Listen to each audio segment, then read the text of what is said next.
Good morning, my name's Amber. I'm a flower farmer florist from Blooms on the Hill in Budgeree in Gippsland, which is in Australia.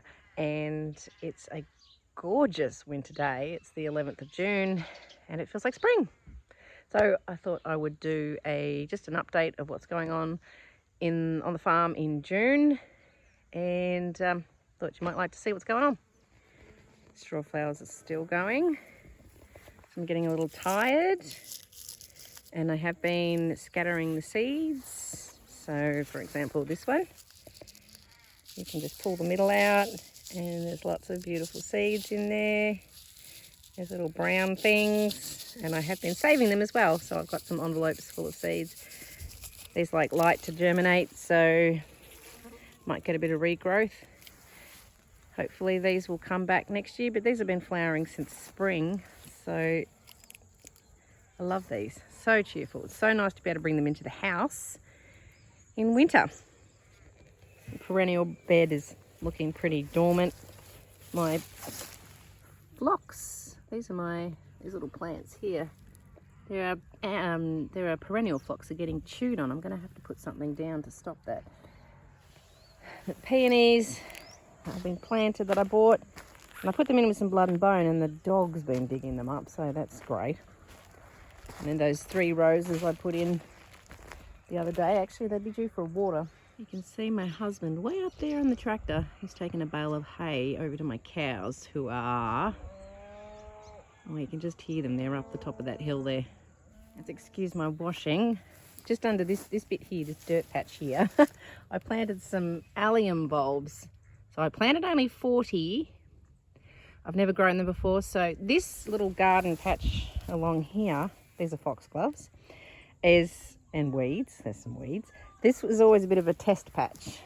So I like to grow different things, and I think I'll do it every season, is grow something new and see whether I like them. And if I do, then they can move over here into my flower patch, which is looking pretty horrible at the moment, because this is where my dahlias all were. At least the ones that were in my flower patch. They've all been dug up and put away. Here's some of these tubers that have been stored under my house. So there's buckets and buckets and buckets of them under here. And there's more buckets. Excuse the mess. There's my shadow. And there's a couple more. There's more buckets under there. There's about, maybe there'd be another 8 large buckets like this down in my dairy.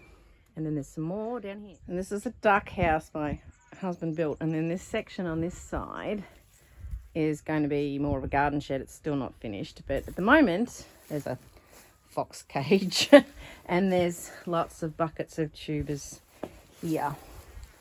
So there's still more tubers to dig up, because these have been coming out of my paddock. And the whole flower patch needs a weed. I'm getting there, I'm getting to it. It's a job on the list. It's just that I've been trying to get these tubers out of the ground, so for the moment.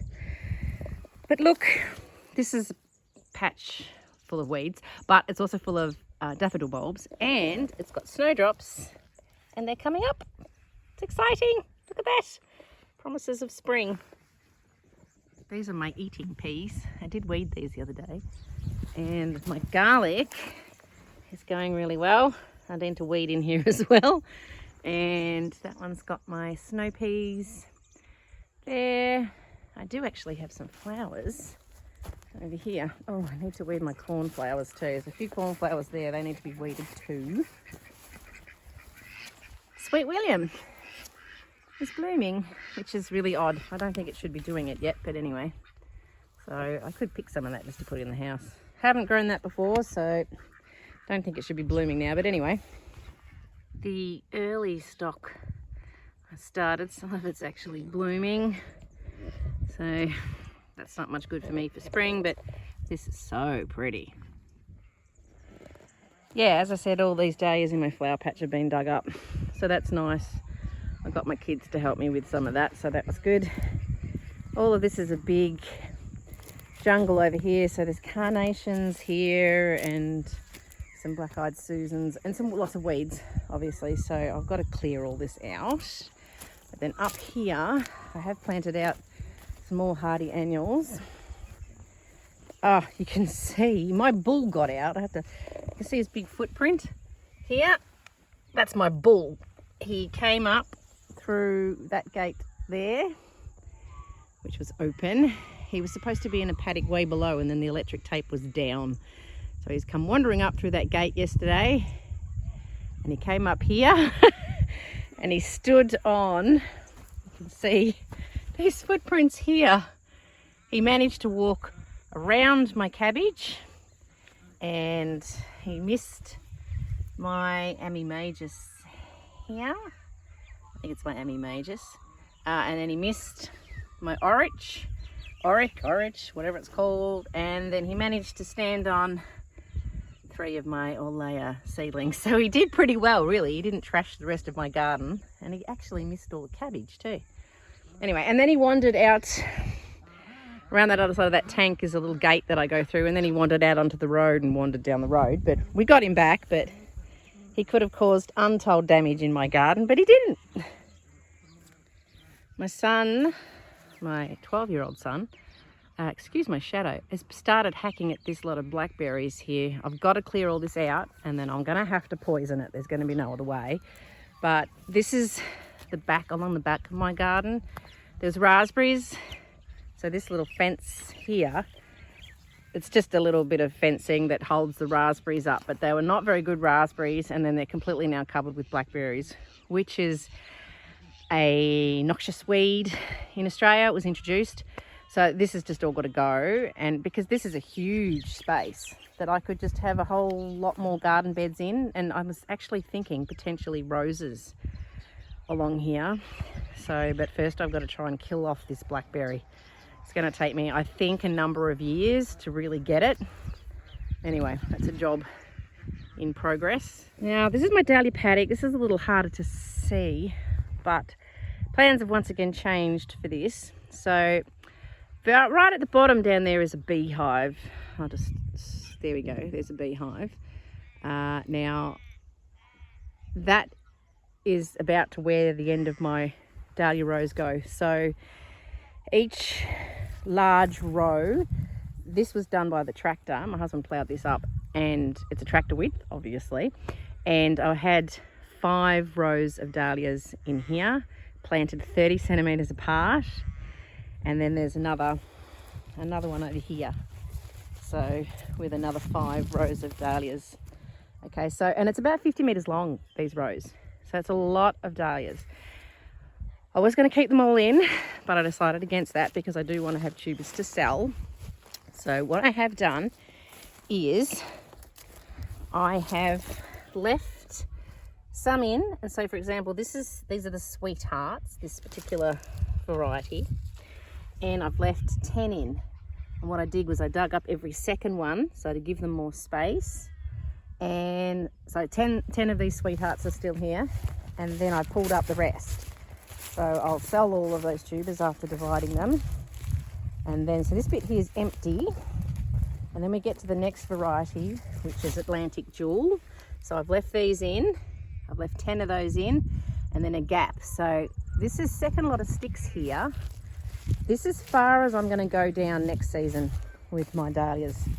So the beds are going to be now about a third. So if we look back up this way, about a third in length, which will be much more doable in terms of the amount of work. And I won't have anywhere near as many dahlias. So this had 1,700 in it. And I think I worked it out, sat down and worked out, it's probably going to be about somewhere between 350 and 400 in here. So this other variety that I've left in here going up the next aisle is Mariner. I left 10 in, and then I left 10 of the next type, and then 10 of the next one. There's 1, 2, 3 rows here, 2 here, there was 2 here and 1 here.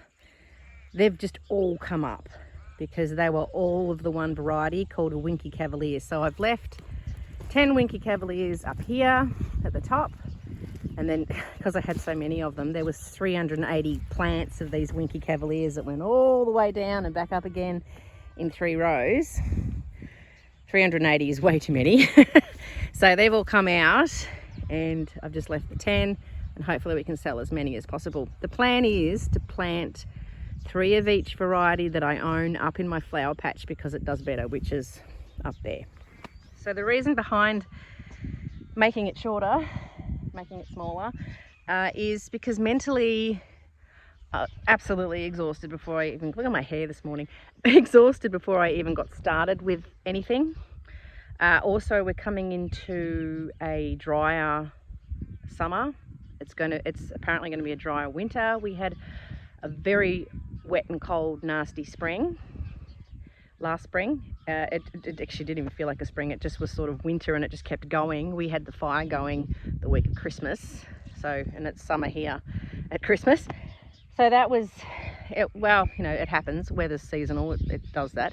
But we're now in for a few drier years, so I'm expecting that spring will come a bit earlier. And it's so mild today. I'm running around in a shirt, and it's winter. So the ones I've left in the ground, these dahlias, they're going to bloom earlier for me.